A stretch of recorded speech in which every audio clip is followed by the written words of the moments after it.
चलाने की बात ये है, ये खुद पढ़े लिखे, हमने एक अनपढ़ बीडीसी गुज्जर को बना के 5 साल उसको चला के दिखा दिया। उस वक्त भी कहते थे जीवनलाल जी एक गुज्जर छूरा ऐसे रसलारात खुलाए कर भेजना सू, लेकिन 141 वोट में से 137 पोल हुए थे, तो उनका जो उम्मीदवार था ऑफिशियल 49 वोट उसके थे, जो एक आज़ाद था 19 उनके थे, 68 वोट 2 कैंडिडेटों ने लिए और हमारे गुज्जर ने 69 लिए थे।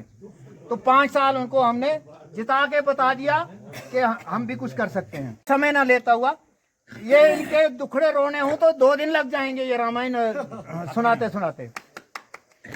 अब हमें आइंदा के लिए ये सोचना है, ये हमारी बरादरी जो है इसको, जैसे हमारे वो हनुमान जी लंका जा रहे थे ना, तो समुंदर क्रॉस करना था, तो बैठ गए सोचने, बैठ गए जी ये तो बहुत दूर की बात है, कैसे जाएंगे। तो उनके पास जो शक्ति थी उसको जगाना पड़ता था, उसकी स्तुति करने लगे जामवंत जी कि हनुमान जी आप तो शक्तिशाली, आपके लिए ये कुछ भी नहीं है। तो ये जो हमारा ये जो समाज है इसको जगाने की जरूरत है, ये सोए हुए थे, लेकिन भगवान ने इस बार इनको अकल दी कि ये इकट्ठे होके चल रहे हैं और डॉक्टर साहब के हक में वोट करने जा रहे हैं।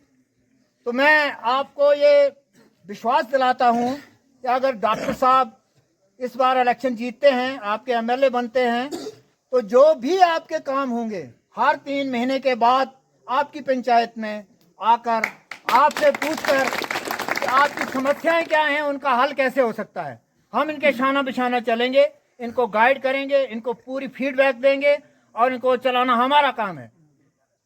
चलाने की बात ये है, ये खुद पढ़े लिखे, हमने एक अनपढ़ बीडीसी गुज्जर को बना के 5 साल उसको चला के दिखा दिया। उस वक्त भी कहते थे जीवनलाल जी एक गुज्जर छूरा ऐसे रसलारात खुलाए कर भेजना सू, लेकिन 141 वोट में से 137 पोल हुए थे, तो उनका जो उम्मीदवार था ऑफिशियल 49 वोट उसके थे, जो एक आज़ाद था 19 उनके थे, 68 वोट 2 कैंडिडेटों ने लिए और हमारे गुज्जर ने 69 लिए थे। तो 5 साल उनको हमने जिता के बता दिया कि हम भी कुछ कर सकते हैं। आप अपने आप को कमजोर मत समझो, आपके हाथ में जो ताकत है, आप किसी भी आदमी को, ये तो डॉक्टर साहब एक पढ़े लिखे डिग्री होल्डर हैं, लेकिन आप एक अनपढ़ को, बुत को भी खड़ा कर दो ना, आप उसको भी जिता सकते हैं। तो मैं आपके बीच में ज्यादा टाइम ना लेता हुआ मैं यही चाहूंगा कि आप डॉक्टर साहब के विचार सुने। तो टाइम भी ज्यादा हो रहा है, डॉक्टर साहब से रिक्वेस्ट करूंगा कि वो अपने विचार रखें। सबसे पहले रोलका में आए मेरे बुजुर्ग, मेरे भाई बहन, नौजवान साथी और छोटे बच्चे, मैं सबका बहुत बहुत शुक्रिया अदा करता हूं जिन्होंने मेरा यहाँ आने का मौका दिया, मुझे बोलने का मौका दिया और इस तरीके से मेरा वेलकम किया। मैं इस चीज़ का आभारी हूँ। मेरे से पहले सभी ने बता दिया कि मसले क्या क्या हैं, लड़ाई क्या है। ये एक लड़ाई है जो हम सबको मिलकर लड़नी पड़ेगी। ये इलेक्शन नहीं है, ये एक लड़ाई है और लड़ाई लड़ने की ज़रूरत इसलिए पड़ी क्योंकि इससे पहले जितने नुमाइंदे चुने गए और जो हमारे एक्स एमएलए थे वो नालायक थे। इसलिए अगर वो लायक होते तो शायद हमें लड़ाई लड़ने की ज़रूरत नहीं पड़ती। आज हमें नौकरियाँ छोड़ने की ज़रूरत नहीं पड़ती। नौकरियाँ छोड़ के इलेक्शन लड़ने में कोई मज़ा नहीं आता, लेकिन मजबूर कर दिया जाता है कभी ना कभी इलेक्शन लड़ने के लिए। और मैं नहीं चाहता कभी किसी और डॉक्टर को, किसी और टीचर को, किसी और तहसीलदार को कभी किसी के लिए नौकरी छोड़ के मजबूर होके सियासत में आना पड़े। हमारे तहसीलदार ही थे पहले, हमारे एमएलए साहब बोलते हैं कि मैंने नौकरी छोड़ी लोगों के लिए, लोगों के भले के लिए, क्योंकि यहाँ पे हमारे गांव, हमारे इलाके की डेवलपमेंट नहीं हो रही थी, हमारे इलाके की तरक्की नहीं हो रही थी। मुझे उनसे दुख दर्द नहीं देखा जा रहा था। एमएलए साहब को दुख दर्द सिर्फ मास्टर जी के टाइम में नहीं देखा जा रहा था, उससे पहले कोई दुख दर्द नहीं था उनको। जब वो हैदर मलिक जी थे तब उनको बिल्कुल कोई दुख दर्द नहीं था, बड़े आराम से थे। प्रेम सागर जी थे तब बड़े आराम से थे, लेकिन उनको दुख दर्द सिर्फ लाल मास्टर जी के टाइम में ही हुआ। उनको कोई दुख दर्द उससे पहले कभी उससे पहले इतनी मिलिटेंसी रही। हमारे दयाराम जी, उनका स्वर्गवास हो गया, मिलिटेंटों ने उनका मर्डर किया, उस वक्त उनको दुख दर्द नहीं हुआ। उससे पहले हमारे रोडों की DPR नहीं बनी हुई थी, रोड नहीं थे, तब उनको दुख दर्द नहीं हुआ। उससे पहले हाई सेकेंडरियों के प्रपोजल नहीं बने थे, रोडों के प्रपोजल नहीं बने थे, तब उनको दुख दर्द नहीं हुआ। लेकिन दुख दर्द कब हुआ? जब लाल मास्टर जी MLA बने। दुख दर्द उनका आपका नहीं था, दुख दर्द उनको MLA हमारे मास्टर जी की वजह से। उनको MLA हमारे मास्टर लालचंद जी पसंद नहीं थे, इसलिए वो उनके खिलाफ इलेक्शन लड़ने उतरे। और उतरे भी कब?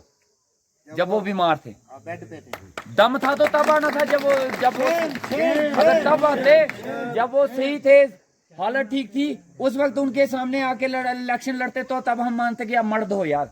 एक बीमार बिस्तरे पे पड़े आदमी के खिलाफ आप साजिश करके उनकी टिकट कटवा के, उनकी टिकट छीन के और लीडर बनते हो अपने आप में, यार शर्म आनी चाहिए आप लोगों को।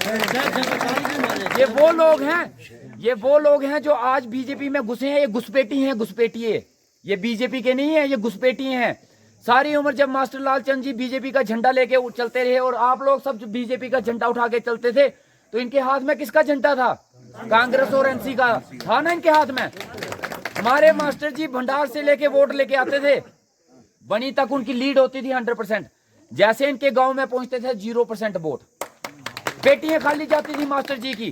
कभी जिंदगी में इन्होंने बीजेपी को वोट नहीं डाला, हमेशा कांग्रेस और NC के चिमचे बन के रहे, हमेशा कांग्रेस और NC की बरकरी की। और आज बोलते हैं हम बीजेपी के वर्कर हैं, हम बीजेपी के सिपाही हैं। आप बीजेपी के सिपाही नहीं हो, आप मौका प्रस्त हो, आप लालची हो, आप धोखेबाज हो, आप वो सांप हो जिनको मास्टर जी ने दूध पिलाया और आप लास्ट में अपना उन्हीं को डसा। मास्टर लालचंद जी ने कभी जात पात नहीं की, कभी हिंदू मुसलमान नहीं किया। एक भी जाति और एक भी धर्म का आदमी बता दे कि जीतने के बाद किसी के साथ जात पात की हो, एक भी आदमी बोल दे कि किसी के साथ हिंदू मुसलमान किया हो। मास्टर जी जब MLA थे तो ये तहसीलदार थे वहां पे, उस समय भी ये अपनी मुहिम चला रहे थे सियासत की। उस समय भी ये अपनी सभाएं बना के मीटिंगें करते थे, और इनकी सभा होती थी और मीटिंगें होती थी। और ये ना सोचें कि इस चीज का पता नहीं था मास्टर जी को, पता सबको था, लेकिन वो इनको टोकते नहीं थे, वो इनको रोकते नहीं थे। वो कहते थे कोई बात नहीं यार, करने दे, कोई चक्कर नहीं है। उन्होंने कभी इनको नहीं रोका, कभी इस चीज के लिए उसको तंग नहीं किया, भाई तू ऐसे क्यों कर रहा है। उस समय ये गुलाम नबी आजाद साहब की बरकरी किया करते थे, लेकिन मास्टर जी ने कभी इनको नहीं रोका। लेकिन जब ये MLA बने, इसके टाइम में जब हमने काम करने की कोशिश की, जब हमने कोई सभा बनाई, जब हमने कोई मीटिंग की, जब हमने कोई कैंप लगाया, इनके पेट में दर्द होने शुरू हो गई कि ये क्यों लगा रहे हैं। बड़ा दिल रखो यार, सियासत में आए हो तो मास्टर लालचंद जी के जैसे बड़ा दिल रखो। ये छोटे छोटे नाम रहेगा, ये लोग सूरज चांद रहेगा, मास्टर लालचंद जी का नाम रहेगा, जब तक सूरज चांद रहेगा, नाम रहेगा। ये लोग ना तो बड़े दिल वाले हैं ना बड़े दिमाग वाले, कान के भी कच्चे। रात को 8 बजे के बाद जो जो इनको रिपोर्टें देते हैं उसके ऊपर ये काम करते हैं। इनकी असेंबली रात को चलती है, रात को इनको कोई बोलेगा, रात को कोई इनको बोलेगा कि जनाब इसने ऐसे किया तो चल फोन उसको, ओए तू ऐसे करता है। रात को इन्होंने बोला ये चल तेरी ट्रांसफर कर देते हैं, चल तेरी एक्सप्लेनेशन निकाल देते हैं। साहब को चल तेरे नौकरी से निकलवाया था, मेरे को 2 बार नौकरी से निकलवाया। कई मास्टर ऐसे थे, कई टीचर ऐसे थे जिनसे माफी मंगवाई गई, पाँव पड़े उनके। कई एग्रीकल्चर में ऐसे थे जिनको मजबूर किया गया, इनकी ट्रांसफरें बाहर कर दी, कभी बनी में नहीं आने दिया। ये तो हमारे MLA की हालत है। इस तरीके के MLA होते हैं। या सियासत करने आए हो तो बड़ा दिल रखो, बड़ा मर्द की तरह दिल रखो। ये छोटी छोटी हरकतें करके आप सियासत नहीं कर सकते। और आज आगे हैं ये बोलने के लिए, हाँ चलो यार मान लिया कि आपने जिस तरीके से भी मास्टर लालचंद जी ने जिनको सीने से लगा के रखा, अपने घर में रखा, जिन पे विश्वास किया, उन्होंने ही लास्ट में मास्टर लालचंद जी की जड़ें काटी। और चलो मान लिया यार आपने धोखे से जैसे भी हेर फेर करके टिकट ले ली, मास्टर लालचंद जी से टिकट छीन ली। वो पार्टी जिस पार्टी को मास्टर लालचंद जी ने अपने खून पसीने से सींचा था और एक वृक्ष बना के उसके फल लगे, आपने वो फल भी तोड़ दिए और वो वृक्ष पे भी चढ़ गए आप। मान लिया आप ले गए टिकट, लेकिन मजा तब था कि अगर आप जीतने के बाद मास्टर लालचंद जी से अच्छा काम करके बताते, तब हम मानते। कि भाई आपने टिकट ली है तो आप मास्टर लालचंद जी से अच्छे लीडर बन के बताए। आप तो उनकी मिट्टी पे पाँव की मिट्टी के बराबर भी नहीं निकले। आज आप मास्टर लालचंद जी, मैं कहता हूँ मास्टर लालचंद जी के मुकाबले ये जीरो हैं, जीरो। ये कभी वो लीडर नहीं बन सकते। लेकिन मैं आपको वादा करता हूँ मैं मास्टर लालचंद नहीं बन पाऊंगा, मेरी औकात नहीं है उतने लेवल तक पहुंचने की, मेरी हैसियत नहीं, मैं बच्चा हूं उनके आगे। लेकिन एक बात का मैं आपको यहाँ विश्वास देता हूँ और मंदिर के सामने मैं आपको धर्म करके जाता हूँ, आपको मेरे होते हुए कभी मास्टर लालचंद जी की कमी महसूस नहीं होने देंगे। ये मेरी जुबान रही। आप लोगों को जहां परेशानी होगी, जहां पे आप लोगों का पसीना गिरेगा वहां मेरा खून गिरेगा। आप लोगों का कोई भी मुश्किल आएगी उसके आगे सामने डॉक्टर रामेश्वर सिंह खड़ा दिखेगा आपको, कभी वहां से हटेगा नहीं। डॉक्टर साहब मसले बड़े हैं, हम तुम्हारे साथ हैं। जिंदाबाद जिंदाबाद। मसले बड़े हैं। ये हाई सेकेंडरी है जिसका 0% रिजल्ट आया है, ये कामयाबी है हमारे मास्टर, ये हमारे जीवनलाल जी। 0% रिजल्ट आ रहा है, शर्म आनी चाहिए इन लोगों को। आपके कॉन्स्टिट्यूंसी की एक हाई सेकेंडरी जिसकी आप छातियां कूट कूट के बोलते हो कि मैंने दी और की दिया क्या, उसका 0% रिजल्ट। आप वहां पे टीचर नहीं देके टिप्पर स्कूल के बच्चे टप्पर से उठ के बनी में आके हड़तालें कर रहे हैं, स्ट्राइकें कर रहे हैं कि जनाब हमें स्टाफ दिया जाए, लेकिन उनको स्टाफ नहीं दिया गया। हमारा कॉलेज जो लूला लंगड़ा है, जिसको पोलियो हो गया है, क्योंकि सिर्फ वहां पे आर्ट्स पढ़ाया जाता है, मेडिकल नॉन मेडिकल नहीं है, उसकी एक टांग है वो भी आधी है, 2 टांगे भी नहीं है उसकी। बच्चे लड़ाते रहे, लोग बोलते रहे कि भाई हमारे गरीब बच्चों को, कई बेचारे गरीब आदमी अपने बच्चों को पढ़ा ही नहीं सके, ये कठुआ कौन भेजे। कईयों का शौक था कि हम मेडिकल नॉन मेडिकल रखें, लेकिन मजबूरी की वजह से आर्ट्स रखना पड़ा। क्यों? क्योंकि कठुआ में मेडिकल और नॉन मेडिकल पढ़ने के लिए जाना पड़ता है। आज तक बनी में ये हॉस्टल नहीं खुलवा सके बच्चों के लिए, गर्ल हॉस्टल नहीं बनवा सके। भंडार से, रोलका से, डंडी गुट्टू से, ढग्गड़ से, धमान से, इतने दूर से बच्चे किराए पे कमरा लेके गरीब लोगों के 4-4, 5-5 हजार का खर्चा करके बनी में रह रहे हैं, लेकिन उन बच्चों के लिए ये हॉस्टल नहीं बनवा सके। एक हॉस्टल खुला है वहां पे, गुज्जर हॉस्टल, और वहां पे भैंसे रह रही हैं, वहां पे वो हॉस्टल भी नहीं चला पाए। आज तक वो हॉस्टल भी कामयाब नहीं करवा सके, वो हॉस्टल भी नहीं चला सके। यहाँ पे बनी में हमारे पिछले साल कई घरों में आग लगी। हर बार हम 15 दिन के बाद एम्बुलेंस आ जाएगी, 20 दिन के बाद हमारी फायर ब्रिगेड आ जाएगी, 20 दिन के बाद नहीं आई, आज तक फायर ब्रिगेड नहीं दिला सके। और इनको कोई काम बोलो कहते नहीं ये मेरी सुनते नहीं है। और जब आपकी सुनते नहीं है तो फिर आपको एमएलए क्यों बनाना? जिसकी सुनते हैं उसको बनाते हैं। वेरी गुड, ठीक है ना। इनकी सुनता ही कोई नहीं है, सच बोलते हैं। एक बात उन्होंने सच बोली है, इसकी कोई नहीं सुनता है। बिल्कुल, इनकी आगे भी कोई नहीं सुनेगा। मुझे शक है कि घर में भी पता नहीं कोई सुनता है या नहीं सुनता, हाल तो पता नहीं क्या है। और जब शाम होती होगी तो अब किसने सुननी है इनकी? तब तो ये जो जोड़ीदार है वही एक दूसरे की सुनते हैं, वही असेंबली बनाते हैं। और मैंने सुना वो 4 जोड़ीदार जो बैठते हैं ना, वो रात को इसको एमएलए के चीफ मिनिस्टर भी बना देते हैं। तुम जीत गया, ये तो हालत है। ये है हमारे, और इलेक्शन लड़ने फिर आ गए हैं बोलना एमएलए बनने। पहले पूरा जोर लगाया जितना हो सकता था लोगों को बेवकूफ गुमराह करने का। देख लिया कि भाई अब जनता बेवकूफ बनने वाली नहीं है, अब गुमराह नहीं होगी। तो अब क्या कर रहे हैं? अब लोगों को बेवकूफ बनाने के लिए दिल्ली से लोग बुला रहे हैं। दिल्ली वाले लोगों को बोला है कि जनाब एक काम करो, अब इनको बेवकूफ बनाना हमारे बस की बात नहीं है, आप आके बेवकूफ बनाओ। अब वो आएंगे हेलीकॉप्टर से हमें बेवकूफ बनाने। 2 मर्द हैं, एक जनानी है कोई, और वो आ रही है जो क्या नाम है उनका, स्मृति ईरानी जी। वो खुद नहीं जीती है, इनको जिताने आ रही। वो अपनी इलेक्शन हार गई और इनको जिताने चले हुए हैं। लगाओ भाई हिसाब, क्या बात है इन लोगों की। और मैंने सुना ये आजकल करके रहे, एक और चीज चल रही है इनकी, ये औरतों को खुश करने के लिए, उनका वोट लेने के लिए उनको साड़ियां दे रहे हैं। एक साड़ी और एक छतरी दे रहे हैं। भाई यार क्या बात है, झुमके और वो भी दे दो, साथ में नातू भी दे दो, पूरा सामान ही दो, श्रृंगार का सामान दो। मतलब कि इनको ये लगता है कि हम औरतों को एक साड़ी और छतरी दे के खरीद लेंगे। इनकी नजरों में औरतें जो है बिकाऊ हैं। इनकी नजरों में औरतों की, लड़कियों की कीमत एक साड़ी और एक छतरी है, ये हिसाब है। और मर्दों की कीमत क्या है? एक पौआ, बोतल भी नहीं, पौआ। पहले बोलते थे इनको सिर्फ दिखानी है, पिलानी भी नहीं है।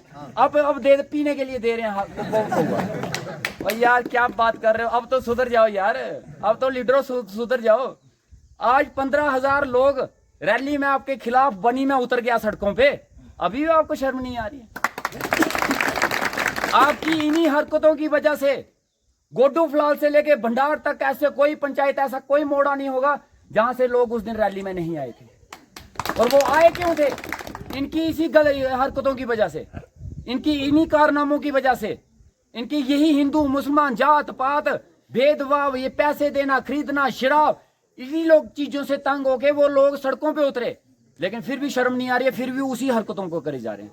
अब ये बोल क्या रहे हैं कि 7,000 वोट हमने खरीदना है, 7,000 वोट ये खरीदेंगे, रात लगाएंगे, रातों रात गांव में घुसेंगे। आपके गांव में आए हैं या नहीं आए हैं पता नहीं, अगर आए नहीं तो आएंगे जरूर। अगर वो आएंगे स्वागत करेंगे, उनका स्वागत जरूर करना, उनका अच्छे से स्वागत करना। किस तरीके से वो, ताकि उनको पता चले कि हम गए थे और किसी इलाके में हमारा स्वागत हुआ।